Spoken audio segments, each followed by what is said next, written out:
Salut, on va parler aujourd'hui de Grimé, on va faire un retour sur les 3 premiers épisodes du Code des Pyramides. Je vais aussi vous parler évidemment de la suite du Code des Pyramides, parce qu'il y a pas mal d'épisodes qui sont prévus. Et puis on va parler aussi évidemment du contenu de Grimé, dans la version intégrale DVD, puisque vous savez que sur internet, la version fait 1 heure, mais en fin de compte, le film en entier fait 2 heures. Donc dans cette deuxième heure, ça parle essentiellement de Thor et de ce que je vais appeler les apparitions de Thor en France. Alors attention, ça n'a rien à voir avec les apparitions de la Vierge Marie, mais ce sont des éléments énormes, importants concernant Thor et son lien profond avec la Gaule, plus qu'avec la France, pour être exact. Ça parle aussi de Grimnir, le dieu Grimnir ou Grim, qui a donné son nom au verbe grimer, qui veut dire se maquiller, se déguiser, et qui lui-même a donné son nom donc à ce 3e épisode. Et puis donc on va parler de la suite parce que je vais changer complètement de stratégie de divulgation. Ouais, j'ai décidé vraiment de changer les choses. Mais avant de parler de tout ça, je voulais revenir donc sur faire un petit bilan de l'impact en fait des 3 premiers épisodes du Code des Pyramides, de l'impact aussi donc de cet épisode-là Grimé. En fin de compte, c'est assez paradoxal parce que les découvertes scientifiques qui sont faites dans ces 3 premiers épisodes du Code des Pyramides, elles sont juste renversantes. Sur le plan scientifique, ça révolutionne complètement le monde de l'histoire et de l'archéologie. C'est des découvertes qui vont vraiment, sur le long terme, avoir un effet très fort. En fait, c'est des découvertes irréversibles. J'ai envie de dire, par rapport au film La Révélation des Pyramides, qui a eu beaucoup d'impact, les découvertes qui sont faites là, je pense qu'elles auront, sur le long terme, elles auront même beaucoup plus d'impact. En fait, parce que là, il s'agit véritablement d'un code scientifique, d'un langage scientifique. Là, j'ai mis au jour un vrai langage scientifique. Évidemment, il va falloir le temps que la science, qui est actuellement soumise à ses propres croyances et soumise à l'influence politique, malheureusement, il va falloir du temps pour reconnaître tout ça. Mais ce sera fait de toute façon par les indépendants bien avant que ce soit reconnu officiellement. Et en fait, l'impact de ce langage et de ce Code des Pyramides va aller bien au-delà de tous les films que vous avez pu voir en archéologie alternative. C'est simplement que ça va mettre du temps, parce qu'on est dans une société où il y a beaucoup de choses qui sont inversées. Si vous voulez, le Code des Pyramides, il n'est pas révélé avec des grands moyens. La révélation des pyramides, par exemple, il était bien avec l'air de son temps. La Révélation des Pyramides, c'est un film qui est bien dans l'air du temps. C'est-à-dire que il est fait par Patrice Pouillard. C'est un super film au niveau visuel, même le scénario. Il faut dire que le scénario est très bon. C'est captivant. En fait, c'est un super film, vraiment, qui répond à tous les codes de notre civilisation. Donc tout le monde va regarder, tout le monde va être happé, c'est beau, c'est l'apparence. Voilà, l'apparence est au rendez-vous, le niveau est là. Moi, à la base, je suis personne. À la base, je suis un anonyme. Donc, j'ai des moyens d'anonyme. Je fais tous les métiers en même temps. Je suis pas cinéaste au départ. Je suis pas réalisateur. Je fais tous les boulots en même temps dans cette affaire. Historien, mathématicien, géomètre et donc vidéaste. Donc, je fais ça comme je peux. Et donc, il n'y a pas l'apparence. Les 3 premiers épisodes du Code des Pyramides, ils correspondent pas aux standards de notre civilisation.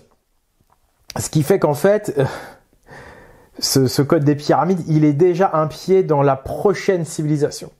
En fait, ce sont 3 épisodes qui sont clairement en avance sur leur temps. Ils ont une civilisation d'avance. J'ai envie de dire, quelque part, je suis un précurseur.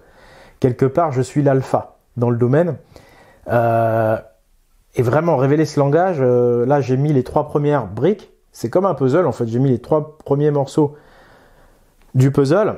C'était le plus dur. maintenant, ce qui a été expliqué là, les autres morceaux de puzzle vont venir tout seuls. Ils vont se rajouter à ça. Et donc à chaque fois que je rajoute un morceau de puzzle, bah, le premier morceau se renforce, il est renforcé par le second. Le troisième vient renverser les deux premiers, et ainsi de suite. Et c'est véritablement un langage scientifique. Donc, si vous voulez, comme toute découverte intellectuelle, ça met forcément du temps à prendre. C'est vrai que mon public, notamment après l'épisode 2, il y en a plein qui ont eu l'honnêteté de me dire « je comprends pas tout ». Et c'est vrai, je vous comprends, mais l'épisode 2, je l'ai fait, c'est pas pour le public. Je l'ai fait, c'est pour les bâtisseurs et leurs héritiers. C'est vraiment pour leur rendre hommage, et si il y en a qui ont compris pourquoi, tout le monde n'a pas encore bien compris pourquoi j'ai fait un épisode 2 qui ressemble plus à une course contre la montre pour dévoiler un maximum de découvertes en un minimum de temps, sans prendre le temps de bien les expliquer. C'est en rapport avec le code lui-même. Il y en a qui ont compris, d'ailleurs c'est expliqué dans le film, mais ça va peut-être un peu vite. Mais je regrette pas de l'avoir fait parce qu'effectivement il y a eu un retour par rapport à ça, par rapport à qui cet épisode s'adressait, j'ai eu le retour escompté. Mais bref, tout ça pour vous dire que de toute façon, j'ai gardé le meilleur pour la fin. Parce qu'en fait, c'est tellement énorme, et ça je le dois aux dieux, je le dois aux bâtisseurs et aux descendants des bâtisseurs, à ceux qui sont fidèles à ce code. Je le dois à ces gens-là, je le dois aux dieux. Et donc, c'est pour ça qu'il est extraordinaire ce code et que cette découverte va tout renverser. Moi, je ne suis qu'en fait l'alpha, le premier à le découvrir et le premier à le crier, à le partager. Et c'est vrai que c'était un véritable chemin de croix. C'était une vraie quête extrêmement difficile et extrêmement longue, mais j'y suis arrivé. Et donc tout ça pour dire que ce langage scientifique, ce code des bâtisseurs, c'est l'avenir. Et j'ai vraiment mis en place une stratégie dans ma divulgation. C'est-à-dire j'ai décidé de faire une première brique comme ceci, une deuxième brique comme cela, une troisième comme ça. Et en fait, les trois premières briques, comme je vous dis, elles sont pas là spécifiquement pour le public. En fait, le premier épisode, j'ai joué sur l'image de Mitterrand, c'était voulu pour attirer un maximum, enfin essayer d'attirer quand même du monde pour lancer le truc, quoi. Tu lances un truc, faut attirer du monde, donc je commence avec Monsieur François Mitterrand. Et puis le deuxième épisode, comme je dis, ça s'adressait plutôt à ces bâtisseurs eux-mêmes. Et puis le troisième, si vous voulez, c'est une brique qui est très importante, elle va parfaitement compléter les deux premières. Elle commence déjà plus à s'adresser au public, mais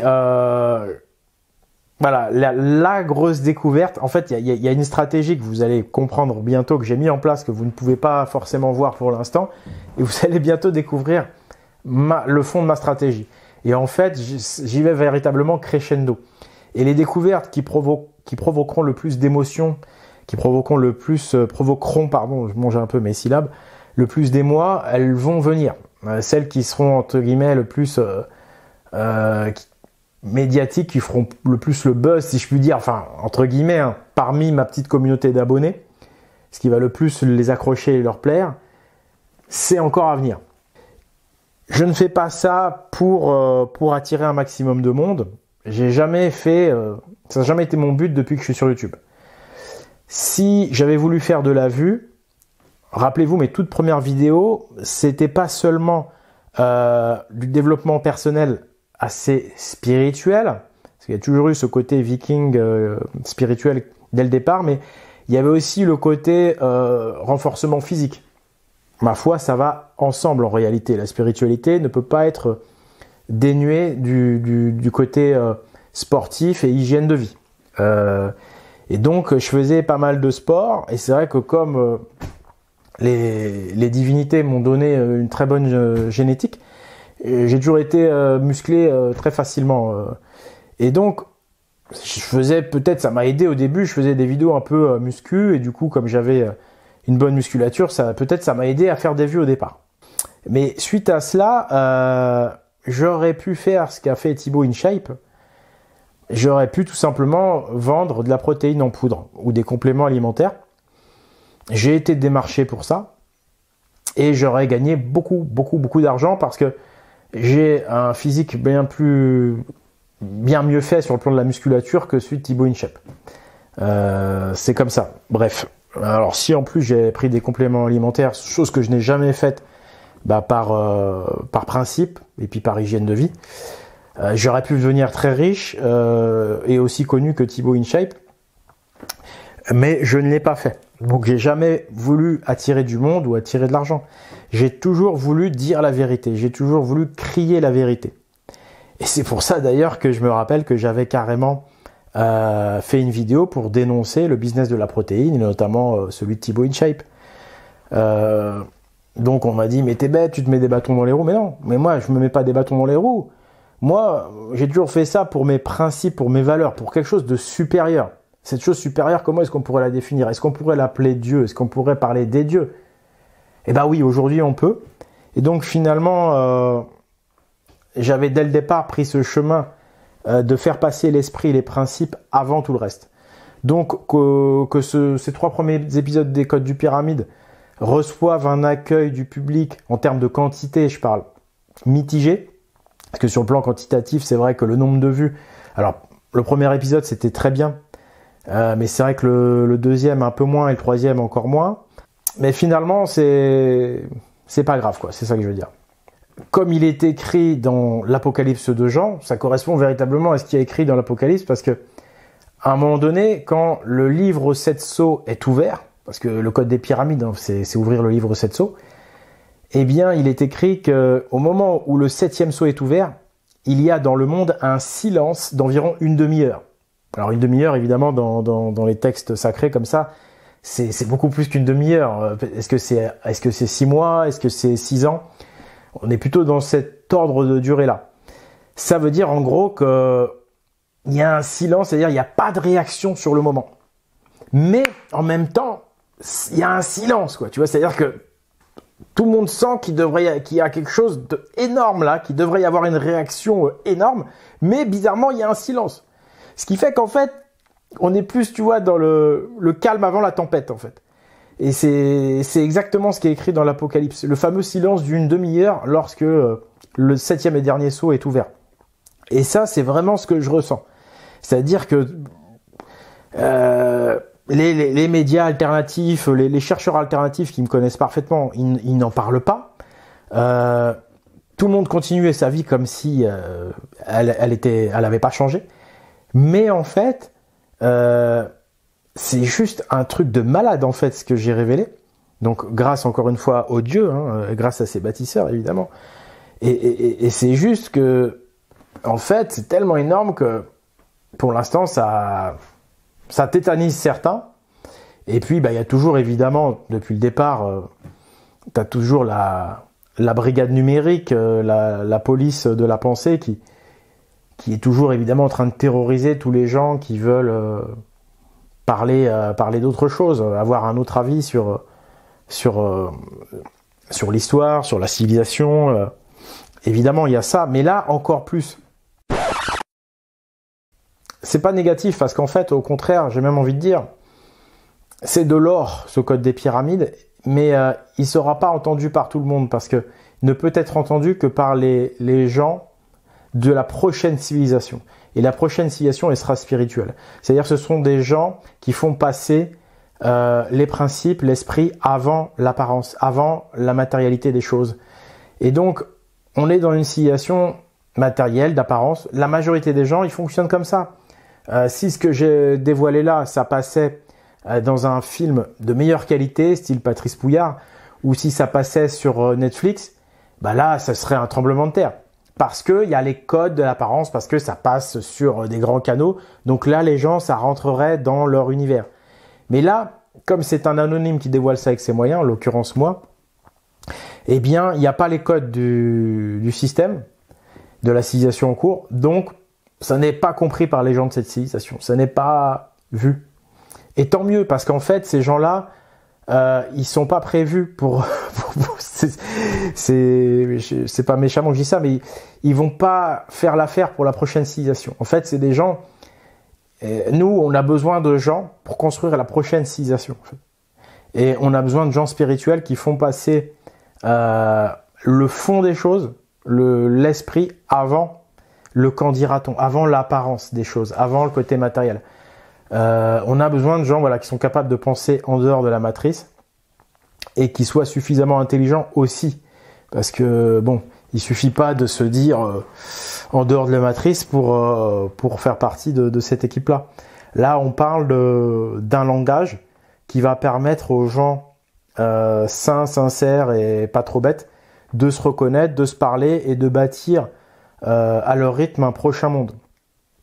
Voilà ce que je peux dire pour cet impact des 3 premiers épisodes. Alors, qu'est-ce qui se passe dans la suite de Grimé, dans la version intégrale DVD? Eh bien, c'est surtout par rapport à Thor, mais aussi donc Grimnir. Et il s'agit de la France, de la Gaule, plus exactement. En fait, il y a un axe incroyable. Déjà, tout de suite, je vous le dis, c'est par rapport au château de Chambord. Le château de Chambord, c'est un axe dédié à Thor. En fait, le château de Chambord, il est dédié à Odin. Vous l'avez vu dans Jeanne d'Arc la Valkyrie. Mais il est également consacré à Thor, puisque l'axe du château de Chambord, il va relier l'église de la commune de Sainte-Thorette, qui s'écrit comme Thor, à côté de Bourges, là où il y a l'ours qui dort, juste à côté. Et au nord, en Normandie, c'est Montfarville, une abbaye avec un style, une église avec un style très particulier. Et en fait, on voit apparaître le Di, le hiéroglyphe égyptien. On a la ville de Saint-Dié, qui est à côté de Chambord, qui s'écrit comme le Di, en fait c'est un Di et on a cet axe donc de Chambord qui montre cette église normande avec un énorme Di en pierre à son sommet, une église complètement atypique, et l'autre côté Sainte-Thorette. Et après, il y a les logos, les blasons. Le blason de la ville de Saint-Dié, c'est la foudre qui vient terrasser le dragon. Il y a un nombre incroyable de signes de Thor avec son marteau qui va venir bousiller le serpent. Mais tout ça, c'est relié en plus au hiéroglyphe égyptien, le Di.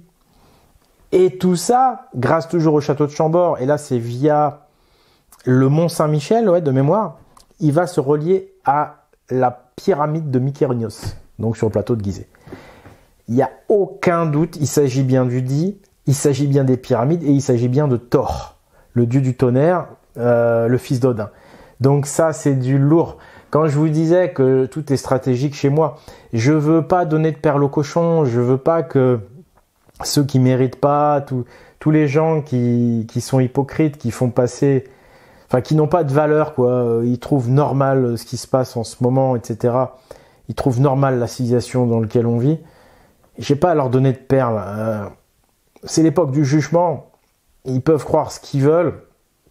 Ils sont jugés pour tout ce qu'ils disent et tout ce qu'ils font. J'ai fait plus ou moins exprès de parler d'abord du Christ et de garder un petit peu Odin et les dieux sous le coude, justement pour provoquer une réaction. C'est-à-dire que je suis en train de voir le vrai visage des gens.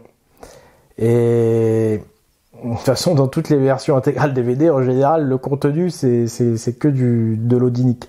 Et donc là, ça m'amuse bien de voir que il y en a qui se sont livrés. Il y a eu des insultes et tout parce que je me suis réconcilié avec le Christ. Ça permet de voir leur vrai visage, ça permet de les juger, ces gens-là. Donc j'utilise la même stratégie que le vrai Dieu qui est en train de revenir pour juger les gens. C'est-à-dire, faites ce que vous voulez, je me mets en situation de faiblesse volontaire pour voir votre réaction. Mais en réalité, j'ai toutes les armes derrière moi et j'ai gardé toute la force pour la fin. Et là, c'est le jugement, quoi. Le jugement est celui qui vient juger. Il a un gros marteau. Enfin, il a un marteau, quoi, très puissant. Donc, voilà. La deuxième partie de Grimé, c'est la Gaule, c'est Thor, c'est l'Égypte, c'est les pyramides. Et c'est aussi un dénommé Grimnir. Alors ceux qui connaissent pas Grimnir, mais qui est aussi appelé Grim, Grimnir, je m'appelle Grim et Gangleri, etc., etc. Renseignez-vous parce que franchement, vous avez besoin de réviser quoi. Vous avez pas lu l'Edda déjà. Si vous aviez lu l'Edda, vous saurez qui est Grimnir. Donc on va parler de ce dieu Grimnir. Ça veut dire Grimnir le masqué. C'est un dieu qui se déguise et qui va parmi les hommes déguisés justement pour mieux les juger, pour mieux voir leur vrai visage. Il se montre pas, il montre pas sa puissance. Et en fait, ce Grimnir qui a donné son nom, au verbe français grimer ou se grimer, qui veut dire se maquiller, se déguiser, qui a donc donné le titre du film et qui est lié au carnaval de Venise. Hein. Venise, c'est là où on se déguise. Vous pouvez mieux le connaître donc dans l'Edda et notamment dans les versions de l'Edda que j'édite. Et ça me permet de faire ma transition pour vous annoncer que je vais bientôt sortir un nouveau livre. Enfin, c'est vrai que ça fait longtemps que j'ai pas sorti de livre. Moi, au départ, c'était surtout ça que ce que je faisais, c'était sortir des livres. Et ben là, ça y est, je vais accoucher d'un nouvel Edda. Ça va être l'Edda poétique, tome 1. Alors en fait, au départ, j'avais publié l'Edda de Snorri, parce qu'il y a deux grands ensembles dans l'Edda. Vous savez, il y a l'Edda de Snorri et il y a l'Edda poétique. Je réimprime un nouvel Edda, mais complètement nouveau, et c'est l'Edda poétique tome 1 donc. Et dedans, vraiment, ça va être du même niveau que l'Edda de Snorri. C'est-à-dire, ce sera le même type d'édition, à peu près le même genre de bouquin en termes de quantité, en termes de façon, en termes d'approche. Et là, dans cet Edda poétique tome 1, parce qu'il y en aura d'autres, puisque comme je vous le disais, l'Edda poétique, c'est plus vaste encore.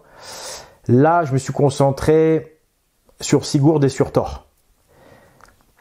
Voilà, Urds, c'est lié à l'ours aussi, hein, et puis à la source d'Urds, la source d'Urds. Et donc, sinon, justement, d'ailleurs dans Grimé, il y a également le lien en parlant d'ours, entre Arthur et Thor. Arthur. Hein. Mais il n'y a pas que ça. Il y a d'autres liens, d'autres monuments, d'autres lieux sacrés de Gaule qui font le lien. Il y a plein de choses qui font le lien entre Arthur et Thor. C'est-à-dire que Arthur est une sorte d'avatar masqué de Thor. C'est encore du super lourd. Alors, comment ça va se passer maintenant pour le Code des Pyramides 4, 5 et 6 ? En fait, je change complètement de format. Maintenant, ça va être des épisodes plus courts. Terminer les films de 2 heures et terminer les DVD. Ça va être des épisodes qui vont être autour de 45 minutes. Ça va me permettre de respirer. Ça va vous permettre d'avoir des rendez-vous plus réguliers. Ça va permettre d'accélérer la divulgation. Parce que dans un premier temps, voilà, il y a entre guillemets, il y a une petite urgence, même si, comme je vous ai dit, ce que j'amène, c'est par rapport à la prochaine civilisation. Donc, quelque part, il n'y a pas vraiment d'urgence, mais en fait, il faut quand même pas trop traîner. Voilà, maintenant que l'engrenage est lancé, il faut pas trop traîner. Parce que il n'y a pas de raison de traîner, quoi. Certes, on travaille sur du long terme, mais voilà, il y a quand même des gens qui souffrent. On est quand même dans un état de civilisation qui est vraiment malsain. Donc, si on peut en terminer le plus vite possible, il faut le faire. Là, on va passer sur des formats plus courts. Ça va aller plus vite, ce sera plus punchy. Je pourrai plus communiquer, plus expliquer, plus réagir. Vous avez vu, maintenant, je fais plus de vidéos, je suis plus actif. Je pense que c'est beaucoup mieux que de faire un documentaire et puis une grande période d'absence. Plus dynamique, plus vivant, mais toujours quand même de la qualité. Ces Codes des Pyramides 4, 5, 6 qui vont faire 45 minutes en moyenne, peut-être une petite heure. Ça restera quand même toujours la même qualité au niveau visuel, au niveau de la finition. Même si évidemment ce sera jamais la qualité de Patrice Pouillard, mais j'ai toujours besoin, tout ça pour vous dire, mais évidemment on a toujours besoin de fonds pour payer donc les dessinateurs, les animateurs 3D, enfin tout ce qui permet de mettre en image et de bien expliquer le code. Le lancement du Code des Pyramides 4, 5 et 6 le financement, je veux dire, ça y est, on va dire, je le lance aujourd'hui, si vous voulez. Donc, j'ai vraiment besoin, comme d'habitude, de votre soutien. Par contre, comme je disais, c'est terminé les DVD et les contreparties. Je dis pas que c'est terminé, mais presque. En fait, en tout cas, l'esprit de faire un don, mais pour avoir quelque chose en retour, ça c'est terminé. C'est-à-dire que maintenant, je vais peut-être offrir une contrepartie à partir de la même somme que d'habitude, à peu près 29 €. Ce sera éventuellement une place de conférence, pour une conférence que je donnerai sans doute en région parisienne, et peut-être que je referai la même dans le sud, mais j'en suis vraiment pas sûr. En fait, je suis même pas sûr de faire une conférence. En fait, c'est vraiment un peut-être. Parce que vous savez que pour moi, tout est plus difficile que pour n'importe qui d'autre. Faire une conférence, normalement, c'est pas un truc de ouf, mais pour moi, c'est plus compliqué que pour les autres. Donc, je suis même pas sûr de pouvoir la faire. Cependant, ça me ferait plaisir d'en faire une. Donc, éventuellement, s'il est possible de faire une conférence, je peux donner en contrepartie une place quasiment gratuite, parce qu'il faut quand même un acte d'achat pour être sûr que vous veniez, parce que je vais pas dire, tiens, faut que je sache combien il y en a, donc, mais ce sera quasiment gratuit, quoi.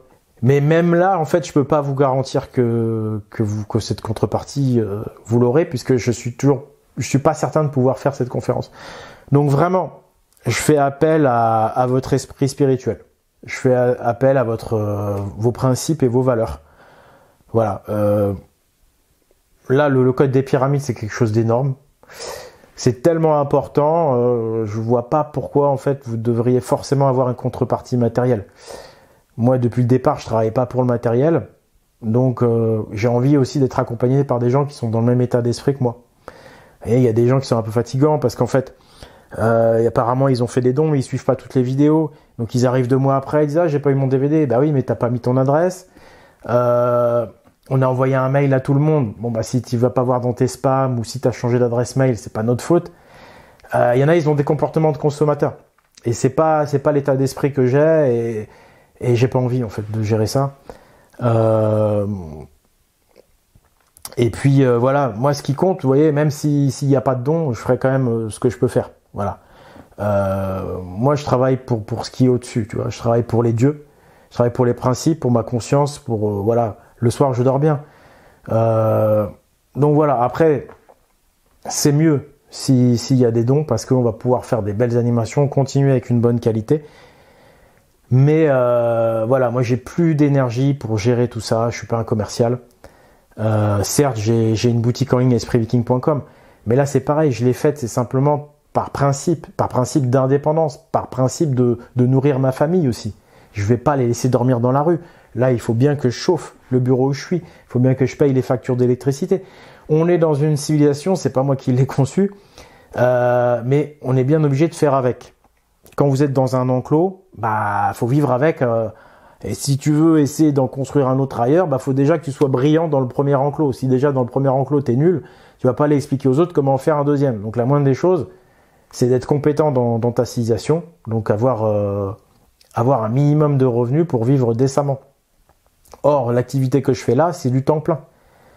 C'est pire que faire cadre, ingénieur comme je faisais avant. C'est bien plus prenant, beaucoup plus d'heures de travail, beaucoup plus de responsabilités. Mais ça nécessite encore une fois donc des revenus. Donc comment je fais? Bah, j'ai créé la boutique en ligne espritviking.com. Belle transition, hein, vous avez vu. Mais non, mais voilà. Dessus, il y a les livres, il y a les bijoux, émeraude en argent massif. Tout est lié au thème, il y a l'hydromel, tout est lié à cet esprit que je ressens des ancêtres et des dieux et que je voudrais avec vous amener à une création future de quelque chose qui est d'abord spirituel, c'est-à-dire d'abord basé sur des principes et des valeurs et qui, je pense, peut mener à quelque chose d'extraordinairement grand. Mais seulement, il faut savoir s'entourer des gens qui sont dans le même état d'esprit. Là, ce que je découvre, ça me remplit tellement intérieurement, spirituellement. Je suis tellement heureux, en fait, que je m'en fous, en fait, de ce que pensent les autres, quoi. Donc, si vous êtes prêts à nous aider, si vous êtes prêts à aider ce code, cette vérité de nos ancêtres, prêt à bâtir un nouveau monde, bah, c'est toujours à la même adresse, hein, c'est sur le site Pagan, vous pouvez faire vos dons pour les prochains codes des pyramides. Vous pouvez toujours me soutenir moi personnellement, donc comme je disais, soit sur espritviking.com, vous faites des achats utiles, soit les pourboires aussi sur le Tipeee. Voilà, tout aide est bienvenue, toute aide matérielle est bienvenue. Et puis bah voilà, j'ai fait le tour. J'espère pouvoir faire une conférence à Paris, j'espère pouvoir vous offrir une contrepartie avec cette conférence, mais je peux pas vous le garantir. Donc faites-le en vous disant bah j'attends rien en retour. Comme ça, personne ne sera déçu et on ne pourra pas me faire de reproches.